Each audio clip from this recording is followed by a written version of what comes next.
Hi, my name is Derek Adams, and today I'll be walking you through installing SiteWhere on the Microsoft Azure Cloud platform.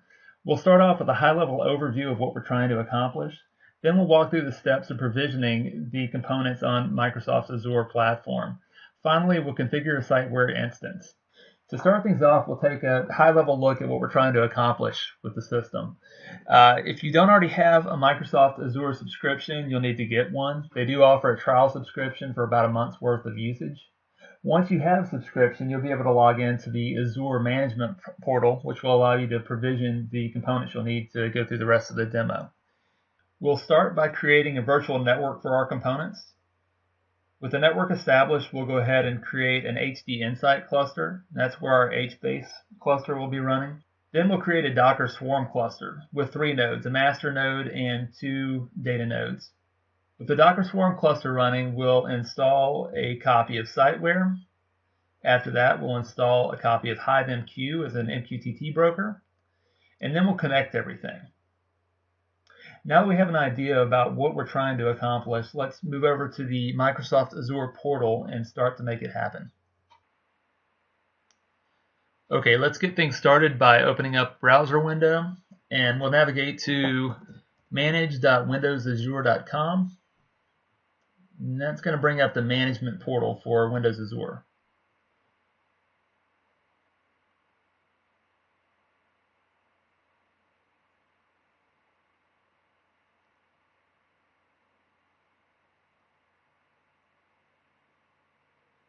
Okay, and after a few seconds, it'll refresh the status of all your different things like virtual machines and networks, all the other components.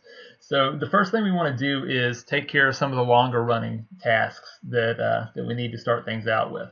If we go to virtual machines, what we're going to do is use an existing Docker image in order to create our Docker Swarm cluster. So we'll go over here, and under images, we want to download an image from VM Depot. So after a couple of seconds here, we'll get the list of images that are available. And if you scroll down to Docker,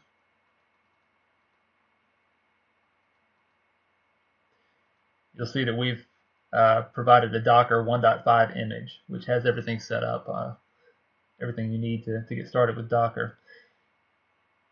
We'll choose the image region as Eastern US, whatever region you're in, choose. And then choose a storage account. If you don't already have a storage account, go ahead and create one.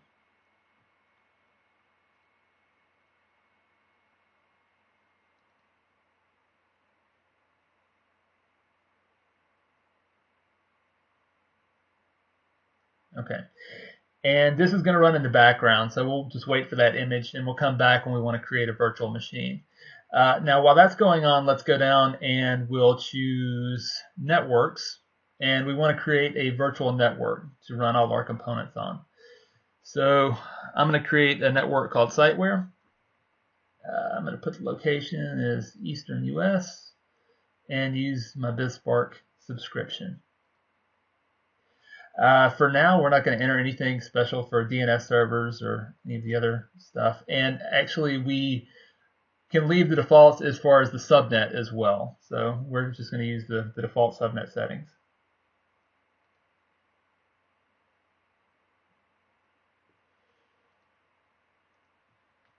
Okay, so now we can see that the virtual network has been created, so we can start adding things to it.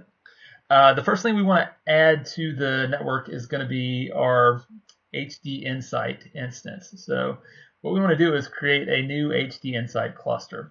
Rather than using the built-in templates, the quick starts, we want to go in and choose HDInsight and choose Custom Create. This gives us more flexibility in declaring exactly what we're doing with our cluster. So the cluster name is going to be SiteWhere. And again, these have to be unique across Azure, so you may not be able to choose the same names as I'm using here, but just use something unique. Subscription name, same subscription that you logged in with. Cluster type, instead of Hadoop, we want to use HBase. Operating system, you can leave as is, or you can choose if you want to change up and use the Linux version, you can.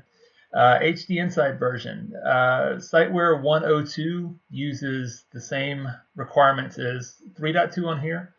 So Hadoop 2.6 and HBase 0984. So we'll choose that. Number of data nodes. We don't need a lot of data nodes in order to do the testing. So rather than start up extra instances that we have to pay for, we'll just do 2 data nodes for now. This is important. The region virtual network, rather than choosing a region at the top, choose the virtual network, the one we just created. And if you created another subnet, choose the correct one, but we're going to stick with the default here. As far as the size of the machines that are the virtual machines, they're going to be running the head nodes, data nodes, and zookeeper nodes. Generally, just leave those as is. All right, so for the cluster user, we can enter a username and a password and confirm the password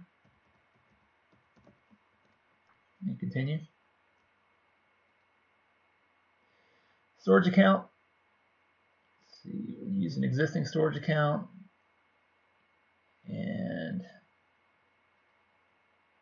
use HBase. You can use whichever container you want to.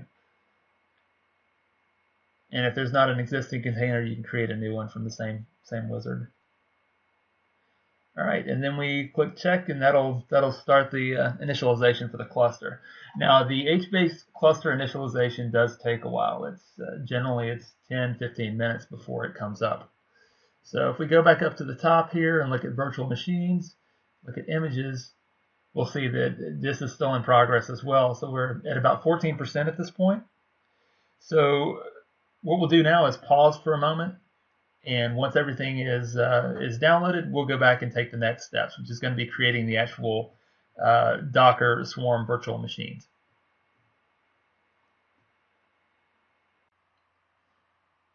Okay, now a few minutes have passed, and the upload is done. So we have the image available locally, but what we want to do next, you notice it says pending registration here. We want to click on register. And we're just going to register that image so that we can create a virtual machine from it.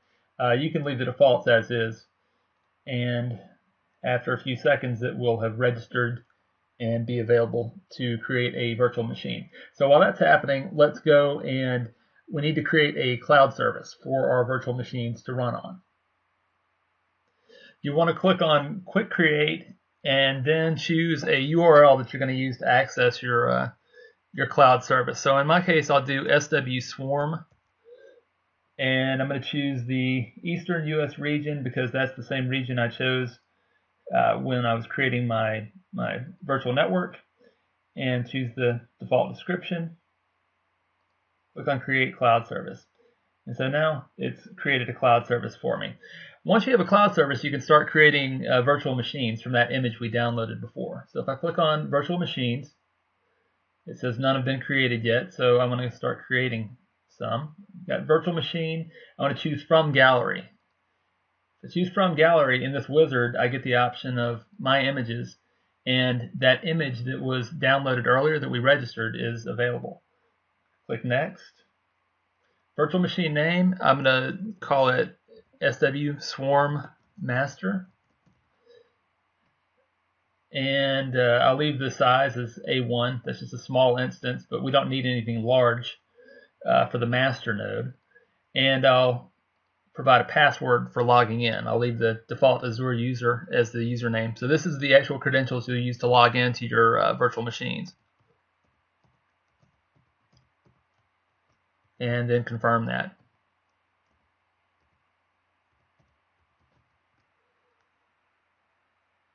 And then click next.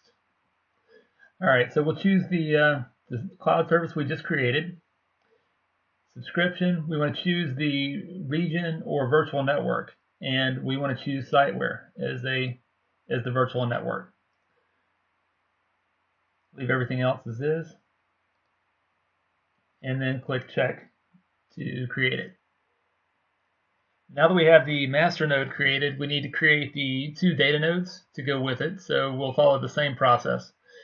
Click on virtual machine from gallery, choose my images, Docker 1.5, virtual machine name, SW Swarm Node 1.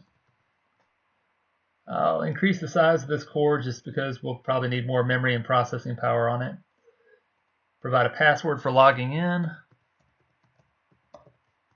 Confirm that password. All right, we want to make sure we're using the same cloud service. And in particular, we want to verify that we're using the same virtual network. So we want to make sure all of our nodes are being created on the same virtual network we created in the earlier step and the one that was used for creating our HDInsight cluster. So everything else is, and click check. And we need to do this one more time to create the second data node. So from gallery, my images, Docker 1.5. This time we'll use SW Swarm Node 2. Again, use A2 just to give it more power. Provide a password.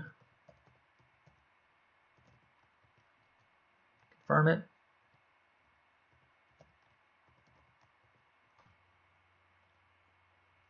Choose the cloud service. Verify that we're using the same subscription and the same virtual network as before.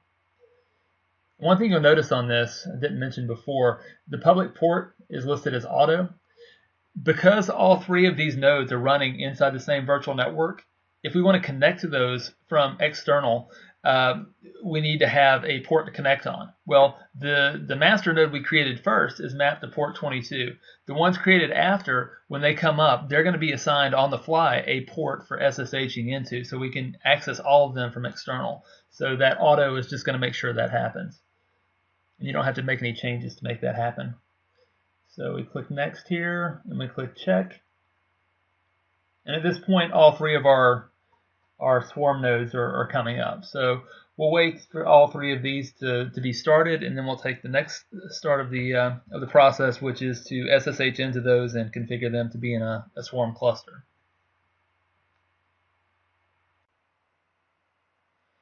Okay, so after a few seconds, now all three of our swarm nodes are running. So now we're going to SSH into each one of those and do a little configuration to get the swarm cluster configured. I'm running on Windows, so I'm going to use PuTTY to log in. Before I do that, let's take a look at something here. If I go into Swarm Master and I click on Endpoints, you can see that the public port for SSH is 22. Swarm Node 1, as I was mentioning earlier, it assigned this port automatically. Node 2, separate port. So what I want to do in PuTTY, or my SSH client, I can load up my configuration for that node. That one's already correct. For Swarm Node 1, I want to pull this port and save it in my configuration for this guy. So I'll load that and save it. Same thing for number 2. What I'm doing is just creating profiles so I can quickly and easily log into these 3 different nodes. So loaded that, and now I'll save it. Yeah, so we have 3 separate configurations. And now what I'll do to log into those nodes, let me just back out here. All right, and now what I'll do is log into those nodes. So if I click on Open, I'll pull my window over here. I can log in with the credentials that I put in earlier. So I'm going to put in Azure User and type in the password that I entered on the other screen while creating the node.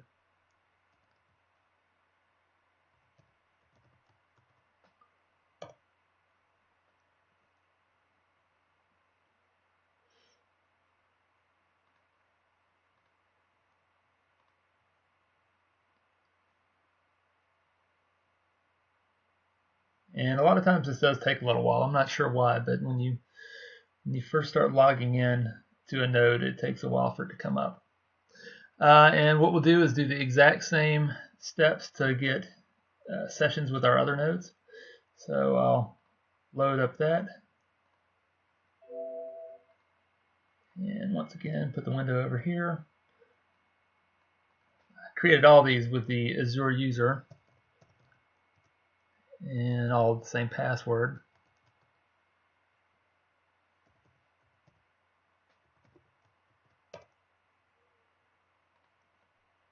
And while that's starting, I'll start up a session for the other one.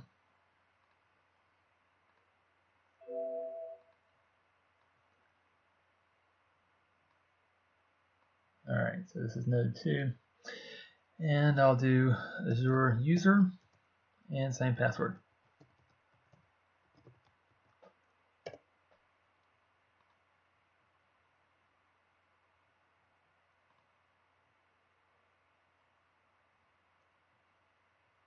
All right, so this one logged in finally.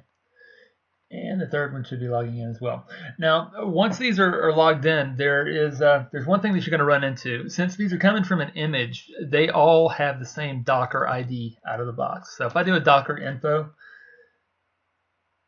the first thing you're going to see down here, this 3D7H value for ID. If I do it on this node as well, you're going to see the same value show up.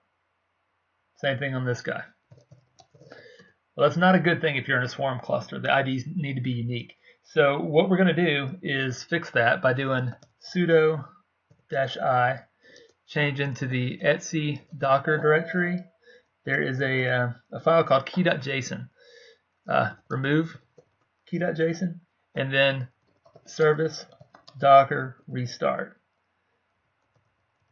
Exit back out, and now if I do a docker info, you'll notice there's a different value there. I need to do that for each one of these VMs.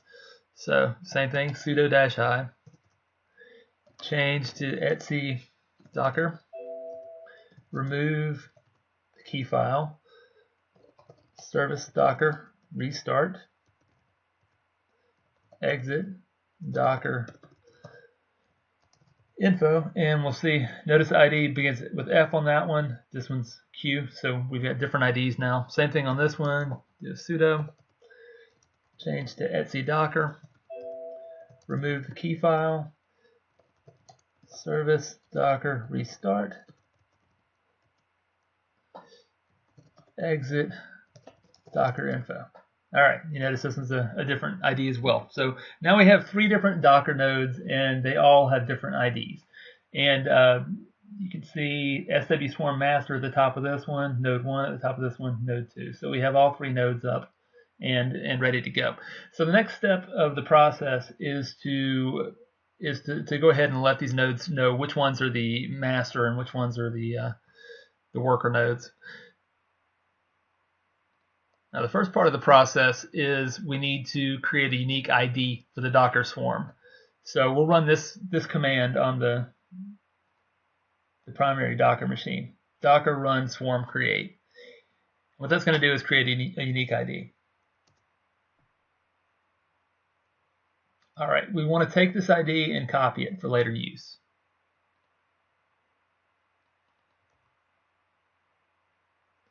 Next thing we want to do is run the swarm client on each one of these other 2 nodes. So if I go in and I'm going to cut and paste the command here.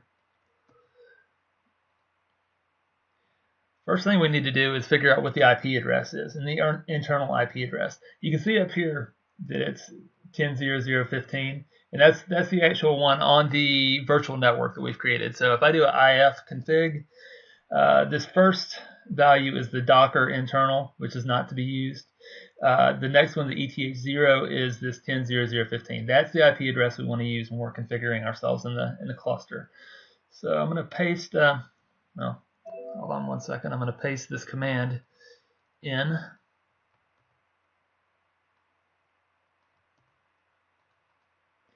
All right, so you can see we're doing a Docker run, detaching. We're running on port 2375.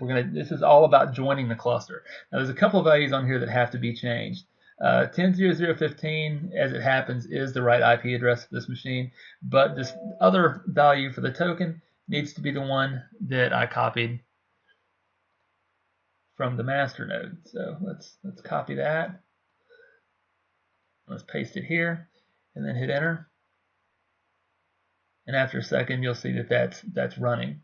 So have that Docker swarm, the the client, the join running on that one, I need to do pretty much the same command. If I do an ifconfig on this one, you'll see that I'm on 10.0.0.14. So I want to run the exact same command, but with the 14 IP address.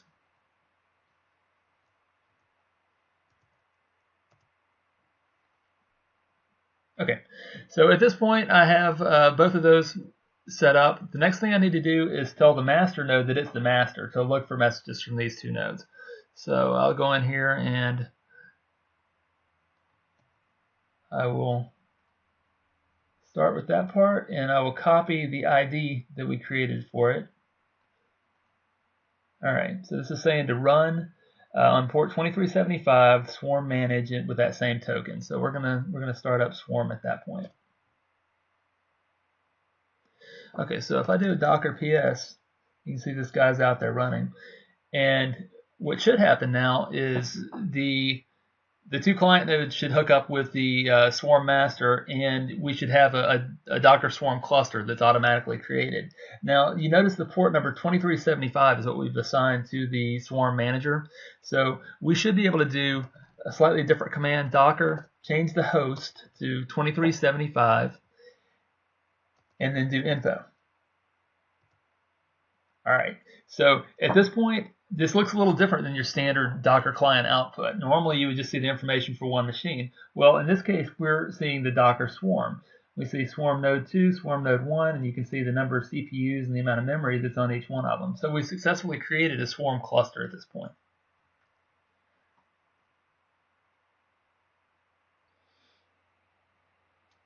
So the first step we'll want to do after having the cluster created is to do some prep work. We want to go ahead and pull down some images for SiteWhere and for HiveMQ. So if I do a docker pull SiteWhere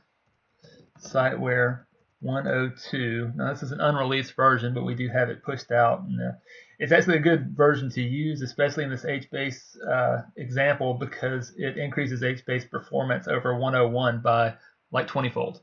So there's a huge difference between 101 and 102. So do a docker pull on SiteWhere 102. Same thing on the other nodes. So the swarm node 1 and node 2, we need to do a docker pull SiteWhere 102.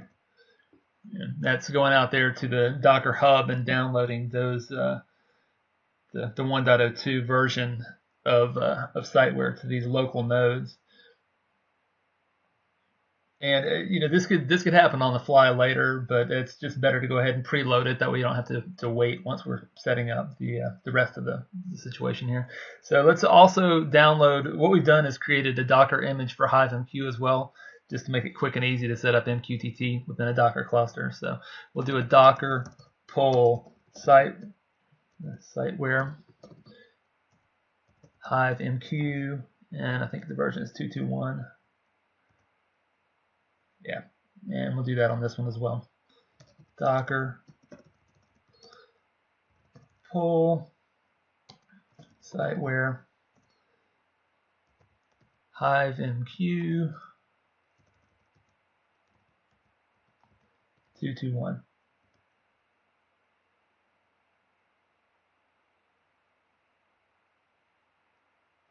Okay, you'll see the download process going through. It'll take a few minutes, and then everything will be downloaded. Now the next thing we're going to do is we're going to start up the HiveMQ image. So we'll wait for this to finish, and then I'll give you the commands to start that up. Okay, so now we have both SiteWhere and HiveMQ downloaded on both of our nodes. And what we want to do now is go ahead and launch a HiveMQ instance. So rather than launching the instance directly on either one of the nodes, we're going to launch it from Swarm. Because what Swarm is going to do is take a look at the resources on those two containers, and it's going to decide which one it runs on. So when I'm running this command, which says docker running the 2375, which is the Swarm port, run, it's going to name it as MQTT1. It's opening up port 1883, which is the standard MQTT port, and 61623, which is what we've configured WebSockets for on this particular image, and it's running that HiveMQ image that we did before. So we're going to have ports 1883 and 61623 open for MQTT processing. So when SiteWhere comes up, we can configure it to hit those ports and you'll have MQTT connectivity. Okay, and now we've got that. If I do take that last command, delete everything out, so we just do a PS. Which you can see in here, that's basically listing the different containers that are out there running in the Docker swarm. And you can see now we have HiveMQ 221 running. It's running on swarm node 1 as MQTT1, the name. So we actually have port on this 10.0.0.14 box, we have the 1883 port mapped. So you can actually use that as an MQTT server now. And the next thing we want to do is create an instance of SiteWhere. So we do the same process, cut and paste the command in here. So running Docker against Docker Swarm, I've got the name of SiteWhere 1, detached, running on, I've got port 8080 opened up, which means that's the port used for web access and for REST access for SiteWhere. So I've opened that port up, and I'm running SiteWhere 102, which is the image that I had shown before. Okay, so now if I do the same command above the PS command again, you'll see two different. You've got SiteWhere 102 running out there with that port 8080 open, and HiveMQ running with the MQTT ports open.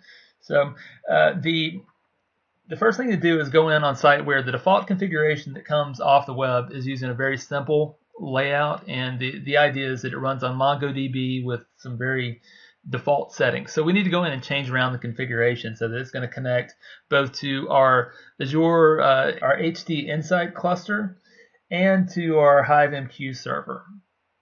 So in order to do that, we want to actually go into the running SiteWhere instance and make some changes. If we go in and use the exec command, and we're going to do it against SiteWhere 1, which is the name of that instance, and we're going to execute bash. Well, one thing before we do that, you need to use the -I and -T arguments so that you have an interactive shell. Okay, so now what I have is a shell connection directly to that SiteWhere instance. So if I change over to opt SiteWhere and I do vi logs catalina.out and go to the bottom of that file, you'll see I have an exception in here saying it's looking for a bean with name Mongo, and it's trying to do Docker linking on it because that's the default setup for the one you download. So what we want to do is go in and customize this setup. We want to make a couple of changes to make sure it hooks up to the right things. So let's quit out of here. Let's go to the bin directory and do shutdown.sh. Sometimes that shutdown.sh does not work. So let's double check. Oops. Yeah. So we want to list all the programs, all the Java programs. See, yeah, it's still running. So if I just go out here and do a kill on 16, that will have killed that SiteWhere process. Okay. So the next thing we want to do is go into the configuration file. Go into the SiteWhere folder, and we want to edit SiteWhere server.xml. And particularly what we want to do is go down and change this data store. So let's get rid of these lines. And what we're going to do is copy a line from another file. And actually, we're going to do even more than that, because since we're running on Docker, and we're going to have all these different SiteWhere instances running side by side, what we want to do is use Hazelcast for our caching instead of just using EHCache. EHCache is going to run one cache instance per node. What we really want to do is have a shared cache between all of the different nodes in the cluster. So we're going to also use a Hazelcast cache instance. So I'm going to paste in a couple of lines here. These aren't exactly right yet, so let me delete this out of here, delete this, and what we want to do is we're going to we're going to change the quorum. So we're going to use the HBase data store, which that'll work fine. What we need to do though is actually find the connectivity information for getting to that Azure HDInsight cluster that we created a little while earlier. So let's write where we're at. Go ahead and write that file, and then let's swap back out and figure out how to connect to that HDInsight cluster to find out the information we need. So if you click on HDInsight here, you've got the HDInsight cluster. You can drill into that, and if you go to configuration, you go down here and you choose enable remote. This gives you the ability to get into that cluster. In my case, I created one on Windows, so it's going to give me remote desktop access to that server. So first I'll click on configure remote desktop. I'm going to do a user called SiteWhere Remote, and I'm going to give it a password I know.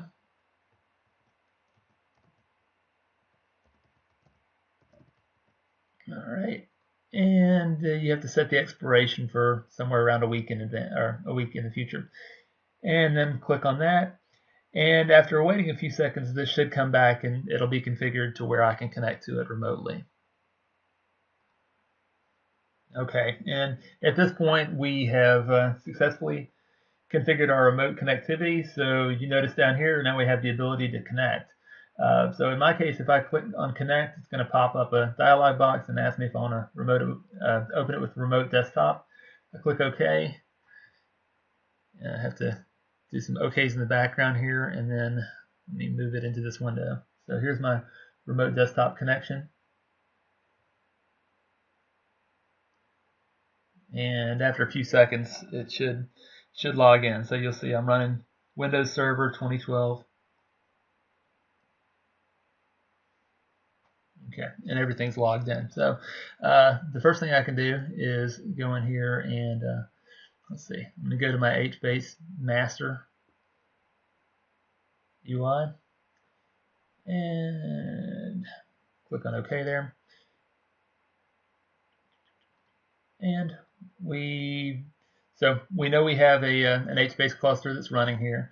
And if we scroll down, you've got the Zookeeper quorum, and this is the important piece of information that we need in order to connect to it from SiteWhere. So we want to copy all of this. There's basically 3 different Zookeeper nodes that are running in this HDInsight cluster. So we want to take that value, and we want to go in here on our master node where we were editing our HBase data store, and we want to paste that in there. So that's those 3 comma separated is all you need. Okay. So now that's all you have to do to configure SiteWhere to connect. Everything else is already set up for you. The other piece of the puzzle is we want to have our MQTT connect to the HiveMQ instances. So let's see. I think it said it was on the 14 box. 10.0.0.14 box is the one where HiveMQ is running. We can verify that. Actually, if I go over here, this is the 14 box. If I do a $PS on this box, it'll show my local. And actually, let's see. So we have Swarm running. We have okay. So everything is running on this box right now. This is a Swarm node 1. Nothing's been balanced out to the second node. So the 14 box does have it, and it's exposed on port 1883. So if I go in here to my configuration file and I do a find on MQTT, all right, so I've got a few different things that are using MQTT here. We've got inbound event sources for protocol buffer and for JSON data. So I'm going to replace this host name with 10.0.0.14. Port stays the same and everything else stays the same. Same thing down here. Rather than using localhost as the default, I want to use 10.0.0.14. There's also command destinations that are using MQTT to send out command data. So we want to change those as well. We'll use 10.0.0.14 on that. And there's a backup command destination Android, and we will swap that one out to 10.00.14. All right, so now all of our MQTT servers are taken care of, and we've already hooked up our HBase quorum. So that's everything we need for connectivity. At this point, we have our Docker cluster running. We have SiteWhere and HiveMQ deployed to the cluster. We have an HDInsight HBase cluster that is ready to go and configured. So really, the only thing left to do is restart SiteWhere with the settings that are currently on here. So if I do bin startup.sh, and now I'll do tail-f logs catalina.out. And at this point, SiteWhere is starting up, so we should see all the output indicating that we're connecting properly.